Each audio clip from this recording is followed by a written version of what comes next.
How's it going, guys? And welcome to the first episode of my Vegas Golden Knights franchise mode series. We've been waiting a while for this series to happen. Obviously, we had to wait to see what the Las Vegas NHL team name was going to be, as well we found out what the logo was. Personally, I really like the logo. The name, it's okay to me. I would have preferred Black Knights or even just Knights, but Golden Knights will work. So obviously, guys, I'm going to basically be recreating this team in NHL 17, doing an expansion draft of my own, and then putting that team in a franchise mode and seeing how we can do, how long it kind of takes to win our first Stanley Cup. So we're going to look actually at the jerseys. If you guys seen my video back in August when I thought they're going to be called the Black Knights, you can see that I kind of use the same jersey scheme here, except the base color is a bit more gray, opposed to like the grayish green. As well, of course, we're going with the golden gray helmet. I think it's honestly pretty similar looking to the actual helmet. Obviously, this one's a Spartan helmet, but NHL 17 only has so many options. So, of course, team name here, we have the Golden Knights. City name, Las Vegas. Team nickname, Golden Knights. Play-by-play team name, the Knights. So that actually works out really well for whatever we do play, which is almost never. Abbreviation, LV. Arena name, T-Mobile Arena.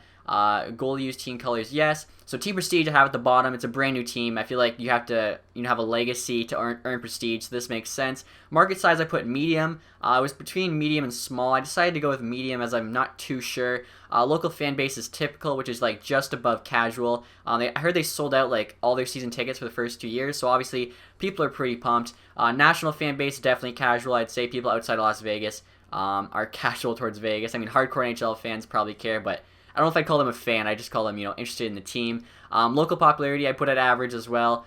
Just kind of taking my best guess. National popularity, though, bottom, outside of Las Vegas. People probably already have teams that they're fans of.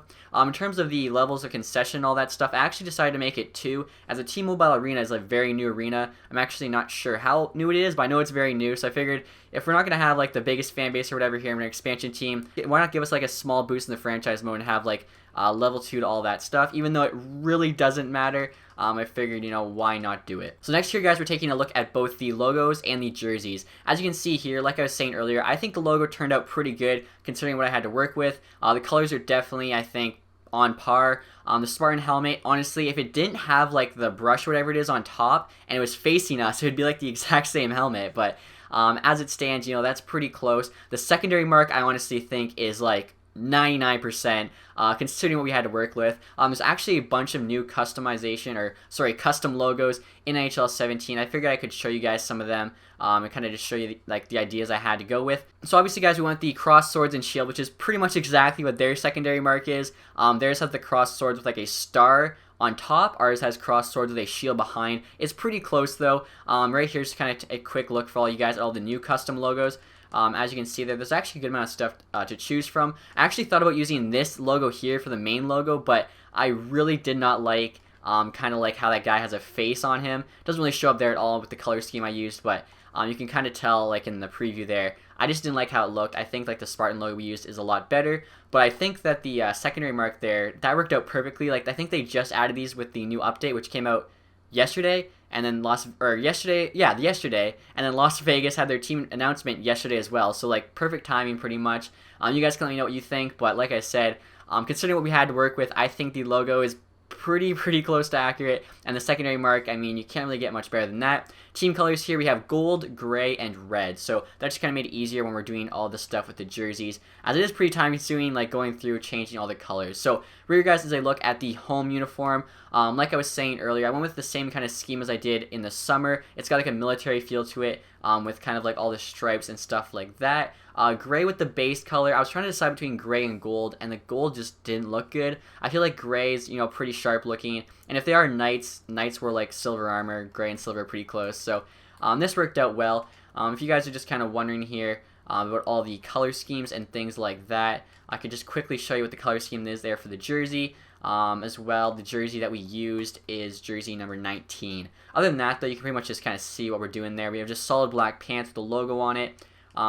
Could show you guys the socks there, just black at the bottom, gray at the top with a red and gold stripe. The numbers there are kind of like military looking numbers. They're blocky. You can also see that we have the secondary logo on the side there, on the shoulder pads I should say, which I think looks really nice, honestly. You guys can let me know if you like the jersey or not. I think it's pretty sharp looking, but everybody has their own opinion.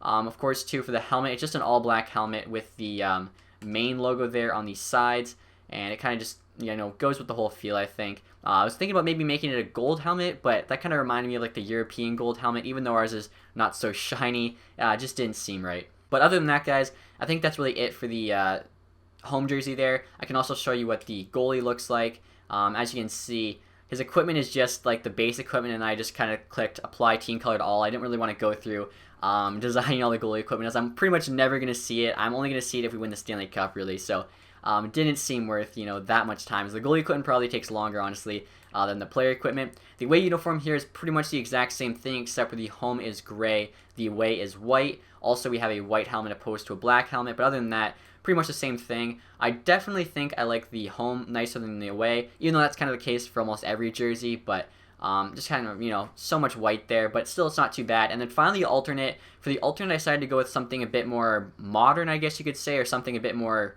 I guess basic, actually, probably the word. So you guys, look at the alternate jersey. I actually really like this, though, too.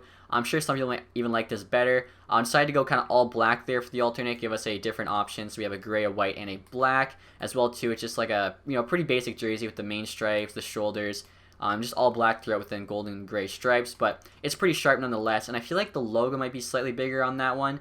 Either that or it might just be an optical illusion, honestly. But right there again is a look at the three jerseys. You guys can let me know what you think, which one is your favorite. Now, as you can probably see this whole time in the background, we have the arena. I did my best to recreate the T-Mobile arena as I did with the video earlier in the summer. So Pro Stadium 8 seems to be the one that matches T-Mobile the best. You can see the wall colors here. Basically, all the colors I'm using are black, gray, and gold. You can kind of see that in the background. You can also see like our helmet prop up there. That's basically what skaters are going to skate out of at the beginning of the game. The scoreboard there is honestly pretty similar to the one that's in the T-Mobile arena. If you netting color, who really cares? The seats, I think, turned out really well, though. As you can see, it's like a checkered pattern there with the gold and the gray. I think it looks pretty sick. You guys can let me know what you think. Let's see what else we got there. Stairs and railings, just more gray and gold. The top of the boards there, I made gold. I'm not really sure what I think about it, as it kind of clashes with the yellow on the bottom, but I didn't want to go red. That was too basic, so just decided to go with the gold. Center ice logo, of course, we have our main logo, and then I decided to go with another checkerboard thing at the line. I figured Knights usually had like checkered flags and stuff, so that's kind of my inspiration, I guess. You can let me know what you think about it. I think it turned out alright. Of course, too, for the arena presentation, we're obviously going to add some effects. So I think for every intro, every goal, and every game we win, the Jumbotron or whatever is going to shoot out fire. I can show that for you guys here. So that's pretty sick. I didn't bother really adding any music or anything like that, as like I said, we're simming 99.9% of this series, so it just didn't seem worth it really. But I also made sure we have like a salute the crowd if we win, and things like that. But you guys can let me know what you think of the arena too. I think it turned out really well. Obviously, we'll have to find out in the game. Now, probably the thing you guys are most excited about, you've seen how I've recreated the team in-game. What does that roster look like? What 30 players do we draft? Who is your favorite team about to lose? So here we go, guys. I will show you what the roster is looking like. So as you guys can see here, first player we took is Victor Arvidsson from the Nashville Predators. So this is actually listed alphabetically, so we'll just do it that way. I'll tell you guys who I protected for every single team, why I did it, and then who I claimed. I basically pretended to be the GM of every team, who I would protect, and then once that happened, I decided, who to take. And before I start telling you why I took Arvidsson and all the other players, I should also tell you the rules. So for this expansion draft, you had to draft a minimum 14 forwards, 9 defensemen, 3 goalies, and you have to draft 20 players that are assigned through 2017-2018. So basically, the Las Vegas team, when they do this, can't just sign a bunch of like RFAs and UFAs. They have to actually sign guys that have a contract already. It's probably to make it so that they don't just go full tank mode, maybe with like crappy free agents. I'm not exactly sure, but either way, it did make it a bit interesting when trying to do stuff, as I found a lot of the guys I wanted actually weren't signed yet, and that's probably because a lot of teams know about this restriction and are purposely waiting to sign their guy, as Vegas can only sign 10 guys that aren't signed yet. So, I mean, if you have a guy you want to keep, don't sign him until after the expansion draft. Better chance you're going to keep him. But anyway, guys, back to the expansion draft. So the first player here is Victor Arvidsson. The Nashville Predators I decided to go 4-4 with. So the two options teams had for protecting their players were either 7 forwards, 3 defensemen, and a goalie, or 4 forwards, 4 defensemen, and a goalie. So that price to keep a 4th defenseman protected is the equivalent of 3 forwards, which is kind of crazy, but some teams, honestly, it was worth it for, and that's the case with Nashville. I protected Forsberg, James Neal, Craig Smith, Ryan Johansson, and then on D I had Subban, Yossi, Ekholm, and Ellis. I felt like Ekholm and Ellis both had a lot more value than like 3 middle six, bottom six forwards, and decided, to keep both of them as they're both really good defensemen, both pretty young too. Didn't make sense to not keep them. Also, of course, Rene was protected. So that left a lot of forwards available to me. I had Mike Fisher, Colin Wilson, Mike Ribeiro, Cal Jarnock, Victor Arvidsson, who of course we took. Reason being, basically, he's young. He probably has the most potential of all of them, and not really looking to win now, looking to win later, and he seemed like the right pick. As you guys can probably see next, I have Frank Corrado from the Toronto Maple Leafs. So Toronto was probably the team that had like nobody available. All their best players are super young. If they're not a rookie, they've only been in the league for like a year, which means they're exempt. And then because they have so many good players exempt, the players that they can protect, like they start protecting players that aren't even that great, but you're allowed to protect, 7 forwards. So they end up protecting guys like Connor Brown and whatnot.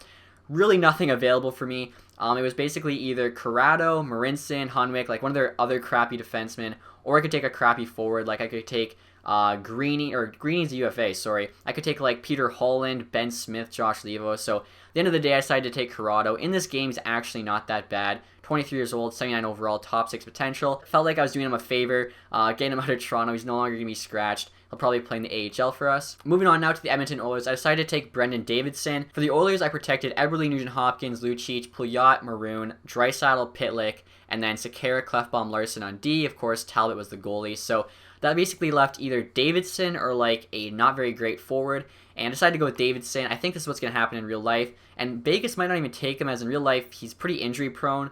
In this game, he's not even great. He's decent, 25 years old, 80 overall, top 6.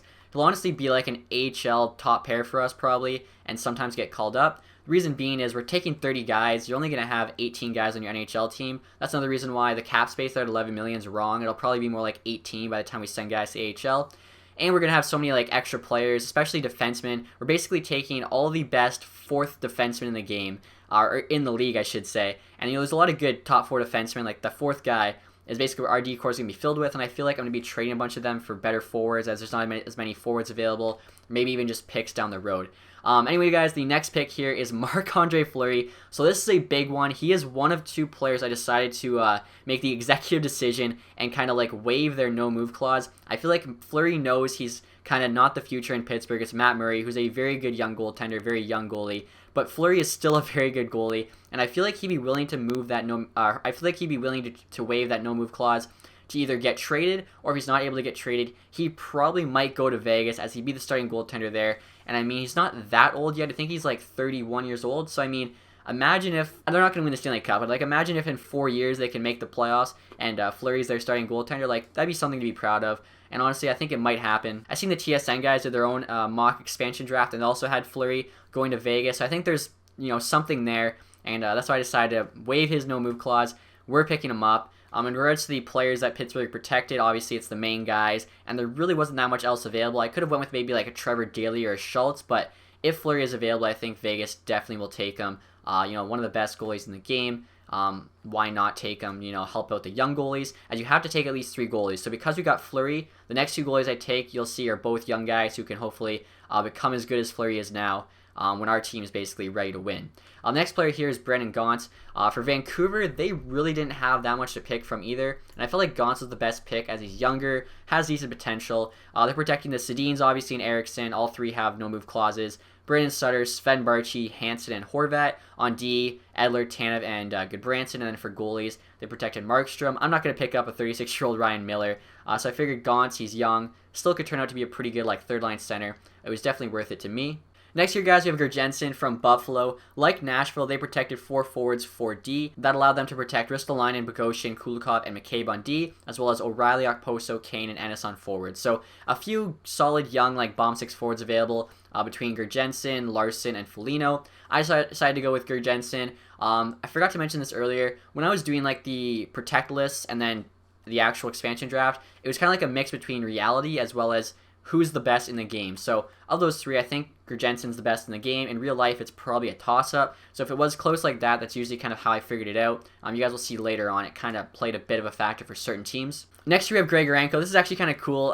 Both of them got drafted in 2012. Gerjensen there went 14th to Buffalo. Grigorenko went 12th to Buffalo. So reunited now in Las Vegas. In regards to Colorado, they actually also did the 4-4.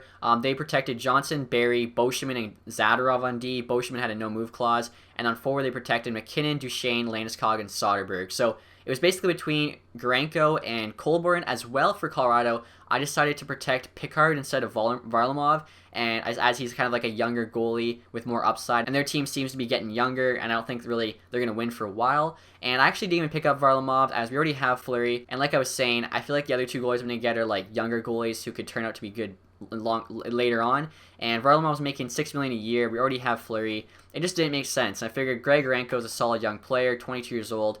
Why not take him? So I think in real life, if Colorado leaves Varlamov open, depending who Vegas already gets for the goalie, they might not even take him. So it's really interesting just kind of looking at who you leave open and who the team ends up taking because of like needs and stuff.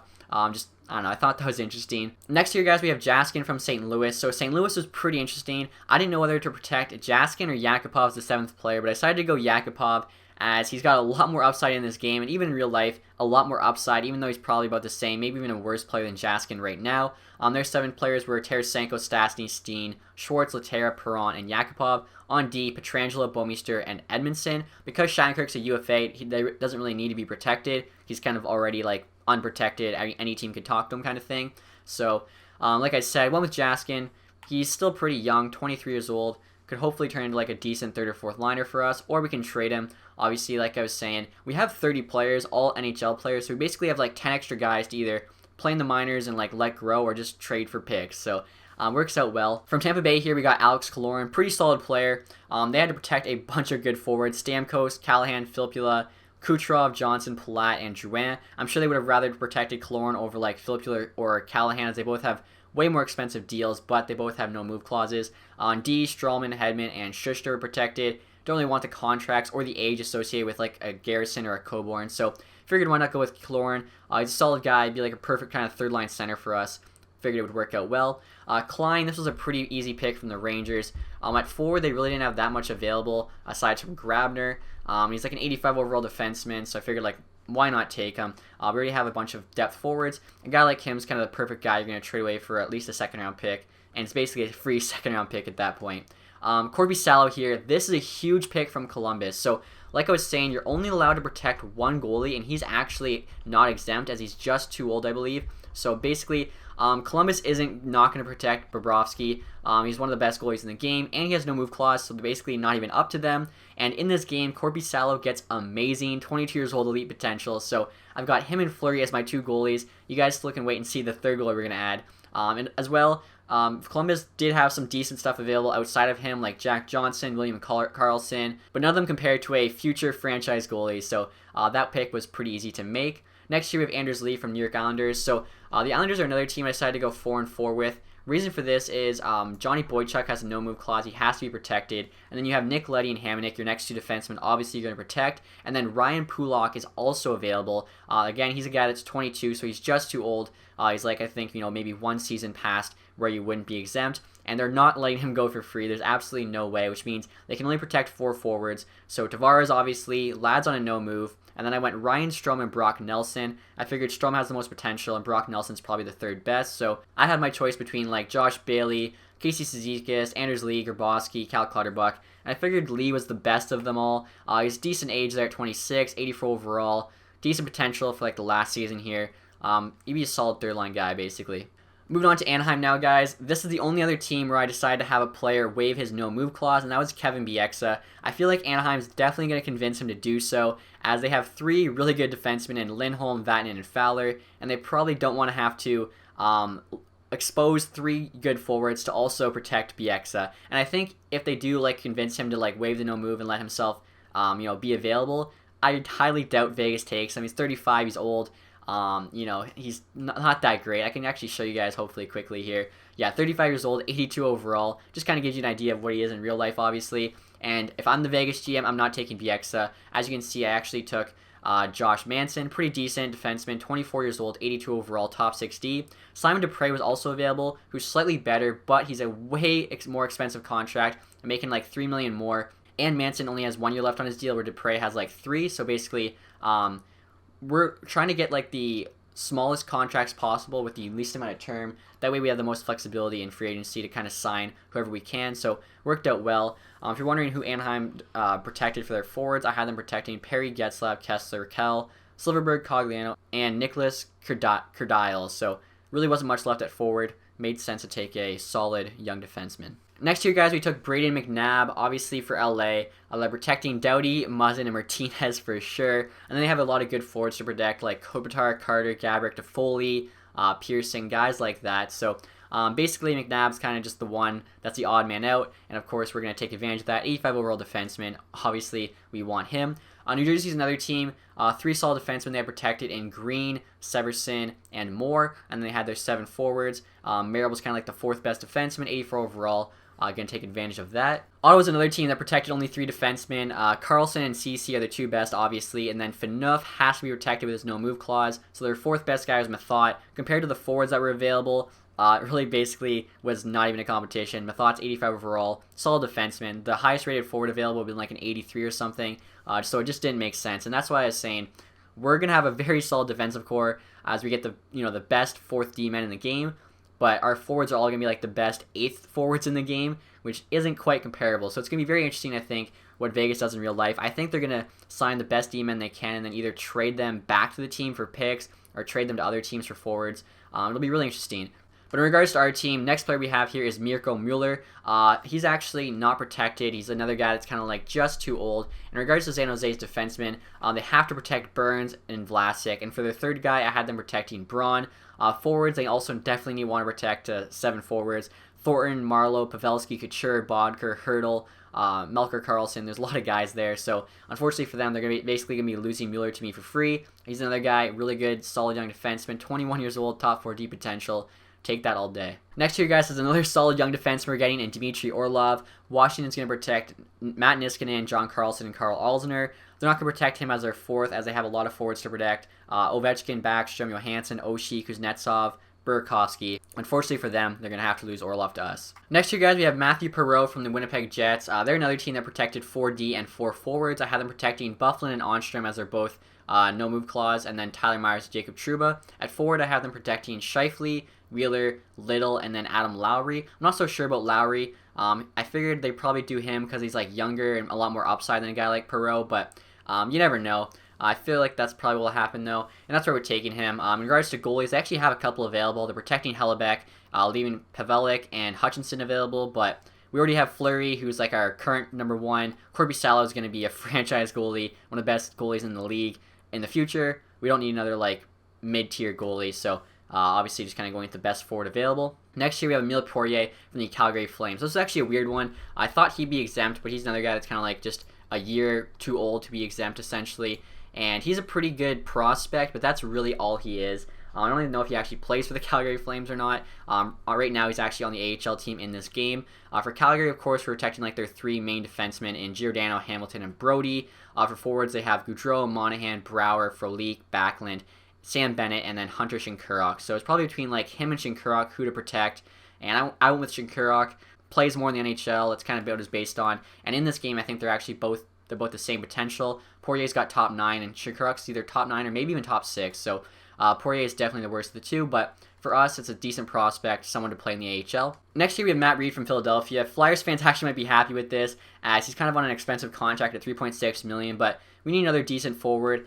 For defense, they really have nothing to offer, and then outside of him on forward, you got like Raffle, and that's about it. So figure we just kind of add him, give us a bit of a scorer. For Dallas here, I added Russell. Dallas was a really weird one. I was actually going to add like a defenseman, but due to those contracts I was talking about where you have to have at least 20, the defenseman I wanted to add wasn't signed, and it made a lot of issues as he wasn't as good as the other defenseman I wanted to sign that didn't have a contract yet. So basically just ended up having to go with Russell, even though he's not the greatest of player. Outside of him, though, there was really nothing available. Most of Dallas's guys are kind of like really old for their depth players, or they're not part of this expansion draft as they're too young. So it's basically between like him, Patrick Eves, Korpiowski, guys like that. and Russell's a bit younger, so that's basically the reason I went with him.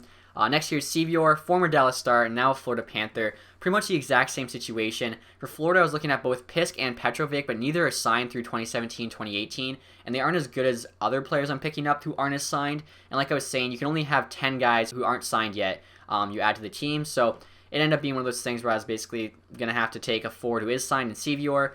Only like one of two guys available in Florida. They weren't that great. The defensemen were better, but they weren't signed. Kind of forced my hand, took what was available. Next year from the Arizona Coyotes, I have Luke Shen. Arizona was a funny team. They pretty much had nothing available, as pretty much like half their roster is exempt from this draft. They're so young. And then the defenseman wise, they went actually 4-4. Murphy, Stone, Goligoski, Ekman Larson protected. And then forwards, we have Duclair, Samuelson, Tobias Ryder, Jamie McGinn. Hansel's a UFA, Doan's a UFA, Verbata's a UFA. Like pretty much all the guys are UFAs. Outside of Luke Shen, there was like Brad Richardson available, so Luke Shen was basically the only option in the end. Right here from Detroit is Riley Sheehan. This one sucks as I'm a Detroit fan. I think we're probably going to lose him. I was basically between him and Helm. I had Detroit protecting both Mantha and Athanasiou, along with like Nyquist, Tatar, Zetterberg, Abdelkader, whoever else. And then on D, I had them protecting Cronwall, Green, and DeKaiser. I thought about maybe taking Marchenko, but we already have so many defensemen. I felt like he wasn't even in the same realm as some of the ones we got, and we could use like a good, solid center like Sheehan. Only 24 years old, still decent potential. I thought it was worth taking over the defenseman. Next year, guys, this will probably be a big controversy. I took Jared Spurgeon from the Minnesota Wild. So Minnesota obviously is stacked at D, and none of their defensemen are exempt from this draft. So they have Ryan Suter, who's their best defenseman on a no-move clause. They have to protect him. Then they have Spurgeon, Brodin, Scandella, and Dumba. So if they want to protect their top forwards, they can only protect 2 of those 4. I figured Dumba would be the second guy to protect, as he's the youngest of the 4, and he has the most potential in my opinion. So then it's basically Spurgeon, Brodin, and Scandella. And in real life, I think it's going to come down to between Spurgeon and Brodin. Scandella will definitely be one available. And it's going to be a toss-up probably between Spurgeon and Brodin. The reason I went Spurgeon, though, is because I know in this game, Brodin's a much better defenseman. I'll show you guys that right now as well. I think he's 1 overall higher. Yeah, he's an 86 opposed to an 85. He's 23, so he's actually 3 years younger, and he has elite potential. Compare that to Spurgeon here. 3 years older, top 4D potential. Brodin's just clearly the better defenseman. So in this game, Minnesota would definitely protect Brodin over Spurgeon. I didn't want to take advantage of that and, manipulate the system or something. Next year, guys, we have Lee Stempniak from the Carolina Hurricanes. Carolina was another team. Basically had nothing available. Stempniak was barely available. What works out well, though, is he actually is signed through 2017-2018, so that was good. Outside of him, though, really nobody. You had like Victor Stahlberg, Brian Bickle, Phil DeSeppe, just nothing. And then on defense, all their good defensemen are exempt, except for like Justin Falk. After that, they're actually protecting Murphy and Delback, who aren't even really that great, but all the other defensemen are exempt, so they just can't protect those guys. Basically, Stempniak's our only option. Next year, guys, our third goalie, I'm going with Malcolm Subban from the Boston Bruins. So we're going to have 2 excellent young goalies behind Marc-Andre Fleury. Corby Salo will probably be the backup. Subban will be in the AHL, but both of them are really good young goalies. Like, if you do a franchise mode, you probably want to trade for one of these guys to be your future number 1. We're going to have both of them with Fleury as our starter. Like, goalie is definitely our best position, followed by defense, which is pretty solid. And then there's a big drop down to our forward group, which is not good at all. Reason for this, though, obviously, Boston's going to protect Rask. I think he has no move clause, so they have to protect Rask. Also, for forwards and D available in Boston, the D had nothing, and for forward, the other option was like Hayes, who isn't that great. I'd rather have a stud young defenseman like Malcolm Subban. Stud young goaltender, I should say. Next year, guys, I took Trevor Van Riemsdyk from the Chicago Blackhawks. It was basically between him and Polka, because TVR is signed through 2017-2018, and Polka is not. I basically had to go TVR. Similar situation with Dallas, where I couldn't take Nemeth, and Florida, where I couldn't take Pisk or Petrovic because they're all unsigned. You can only have 10 unsigned guys, and basically those guys weren't as good as the other unsigned guys I was taking. As well, you have to have at least 14 forwards, and I can't basically take all the best young defensemen in the game. And basically, Polka was another one that was kind of on the outside looking in. TVR is still decent, though. I'd rather have Polka, but that's why those restrictions are there, to kind of make it tougher, I guess. And I think he'll be decent. He'll probably be in the AHL anyway, until he gets better or we trade him. Really don't see him ever making the NHL team. And finally, guys, for Montreal here, we have Jacob De La Rose. Basically, they have 7 forwards better than him. He's still got good potential, as he's a 21-year-old, 79 overall guy with top 9 forward potential. The other option on Montreal was Emelin, but I figured we already have a lot of good defense, and we don't need Emelin, so decided to go Jacob De La Rose. So We'll get into the franchise mode now, guys. I'll show you kind of which team we're taking over for, as well as the lines look like, and then next episode we'll actually start the entire simulation. Also, guys, I want to show you the overall here, which is an 89, a lot higher than I expected. Top 3 players there, Marc-Andre Fleury at 90 overall, and then Spurgeon and McNabb at 85. Also, we have, I think, like 4 or 5, maybe more, other 85 overall players, but like I was saying, we're going to get into the franchise mode now, kind of show you who we're going to take over for, as well, just kind of get everything set up, and then next episode we're actually going to start with the sim and start making trades, things like that. So what I was thinking, guys, we have to replace a team. Las Vegas is going to be joining the Pacific Division. Can't really, take out the Calgary Flames, the Edmonton Oilers, or the Vancouver Canucks, as they're all 3 Canadian teams. Those guys aren't going anywhere. And then the other 3 teams are all Cali teams in San Jose, Anaheim, LA, and they're all solid teams right now. They all made the playoffs last year, so unfortunately for the Arizona Coyote fans, that's who we're going to have to replace. Also, the Tuscan Roadrunners, that farm team kind of works with us. So as you guys can see here, we are going to be replacing them with Las Vegas. That logo there with that name, it looks almost legit. And right here, guys, you can see our team budget, the owner personality. We already know the top players. As you can see, Method's now in there from McNabb. So like I was saying, we have like 4 or 5 85 overall defensemen. And because I took over for Arizona Coyotes, you might be wondering what's going to happen with the AHL team. Well, I already went ahead and basically took off all of the best players in the AHL team, which is basically anybody that had higher than AHL potential, and moved them off the team. So all the guys that are left on the AHL team only have AHL potential, so they won't be helping us out at all. They're essentially worth nothing, if not negative value. Next here, guys, we have to choose the settings. So owner mode obviously is on, fantasy draft off, salary cap's on, GM firing we're going to turn off. Don't want to get fired again. Plus, this is going to be a long-term goal here of winning the Stanley Cup. I don't want him, pressuring me into trying to win the 3rd year or something. Assistant coach edit lines will leave on for now. Waivers on. Morale means I'll just turn them off. I'll check morale when I want. Computer trades definitely on. Auto finances, I'll leave this on too. I'm more concerned with kind of building the team rather than, running the finances. Except relocation, I don't think we're going to relocate ever, but I'll leave it off. And then auto-sign free agents obviously will be off as well. And next year, guys, we'll set up the rules before we get into this franchise mode. So quickly here, let's see. Fantasy draft off, cap penalties are on, auto-sign free agents is off. We're going to do a 15-year franchise mode, or at least have the option. Usually I do 10 years, but with a Vegas team, I feel like we could maybe do 15. So guys, for instance, like McDavid will be like 36 or something, or no, they'd be 34 at that point. He's 19 right now. Draft pick ownership, we're going to leave this authentic. It does actually hurt us.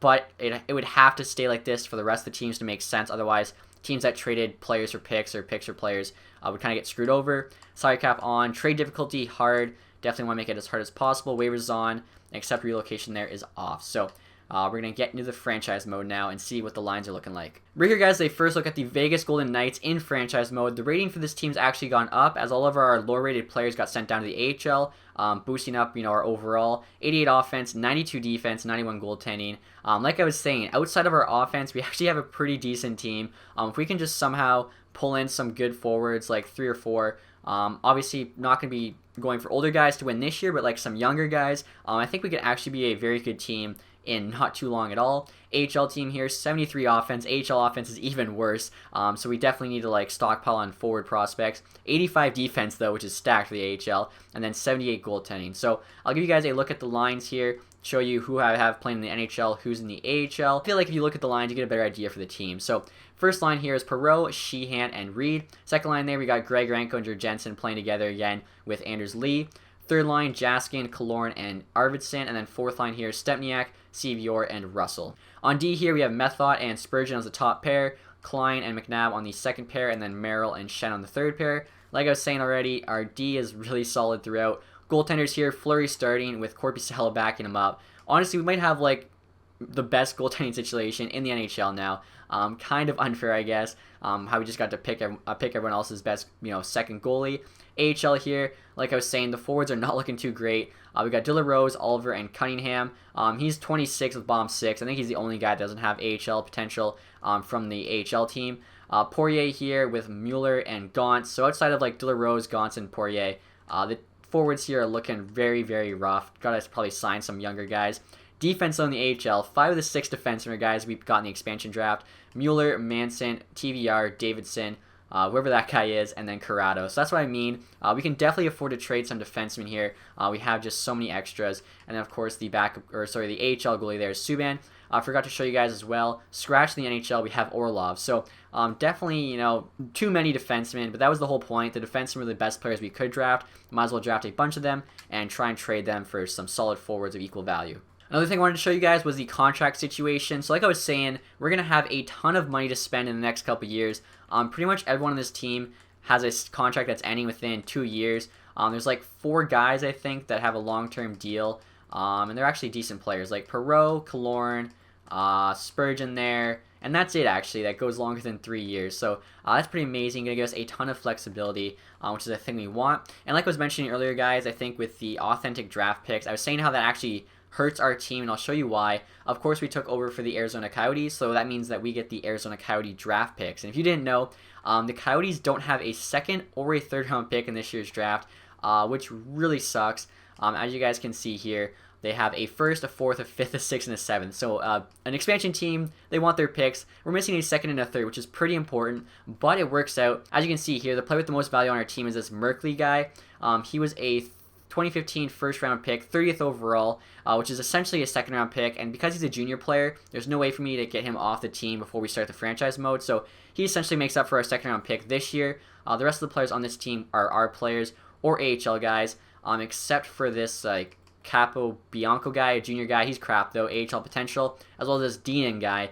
This guy's actually kind of decent, 18 years old, low top 6D potential. He was a third round pick last year, so he kind of makes up for the third we're missing. And then after that, there's no good junior prospects. Like, they're all AHL potential. Gonna never get signed. So I know when I've done expansion team GM modes in the past, we kind of got like all the solid AHL players, which really helped us out and made it easier to rebuild. That's not the case this time. I made it as tough as possible. Also, you can kind of see all the trade values there. Like, that's our highest trade value. That's not great. But it's going to be tough, and I think it's going to be a lot of fun trying to, you know, build this team from the ground up and see how long it takes us to win a Stanley Cup. So I hope you guys enjoyed this video. If you did, leave a thumbs up. Believe it or not, it took a ton of work to do. Took so long to decide like which players would be protected, which players we should take, creating the team, all that stuff. So a thumbs up would be greatly appreciated. But other than that, guys, thank you for watching the video. Stay tuned for the next episode. Hopefully it'll be out sometime next week. And have a nice day, guys. Goodbye.